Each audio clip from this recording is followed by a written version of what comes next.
Hi, it's Roger Nussbaum. Welcome to the Big Picture for the week of November 26th. You may hear some dog barking. The dogs are going a little berserk. I think there's a butterfly or a squirrel in the neighborhood, so bear with me as we try to move along. Just two things on the agenda today. First is a couple of fun facts, and then I'll answer a reader email that I thought was pretty interesting. So first for the fun facts. I don't know if any of you watch the Consuelo Mack show. I don't know the name of it, but it's on PBS every Sunday, and she quoted a fact or a factoid maybe from Jack Bogle's research firm. Basically, from 1985 to 2005, so a 20-year period, the S&P 500 returned an average of 9.5%.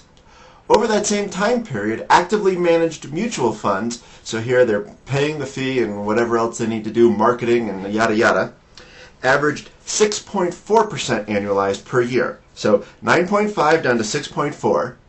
And then the study went on to look at the average returns of holders of those mutual funds. That was only 3.8%. That's a function of all sorts of faulty behavioral finance issues and various human frailties or fallibilities or whatever. Kind of an interesting lesson about buy and hold and long-term, thinking about the long term. So something to think about that. Next, moving on to a reader email. Roger, how closely should I manage an all ETF portfolio? Are there weeks where daily trading of ETFs is warranted? Okay, well, I think this person is using the word manage and the word trade interchangeably. And so that's probably where I would disagree with this person right away or ask them to think about changing their mindset. Managing a portfolio, to me, does not mean just trading. Trading is one thing. Depending on what you own, you need to stay in touch with whatever it is that you think moves the market in those. So if you've got a small cap fund, a France fund, and whatever, a water fund, if those are the only three things that you have, you need to know what is moving those funds, what news could impact those funds. And so that staying in touch or staying on top of those current events that matter most to your portfolio, well, that is a form of management.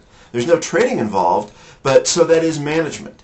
As far as, where I think he's coming from with regard to trading, are there days where trading ETFs is warranted?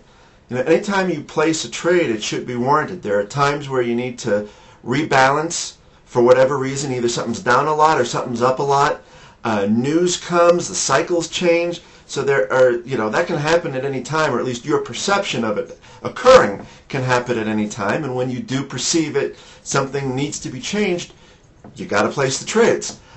So I would really encourage this person to kind of look at it differently, because being actively managing it should be managed all the time if you're going to manage your own portfolio. I mean, if you think about what the things I write about, what I'm trying to do for the accounts I manage, including my own, is stay in touch with everything that's going on, write about some of the bigger macro issues that are moving it, but I'm in touch with all sorts of things, and that, to me, is what managing a portfolio is, not when I might place an occasional trade. Well, I think that's about it for this week. Short and sweet. Enjoy the football. And you've got one little dog growling over there, so that means it's time for me to go. Have a good weekend.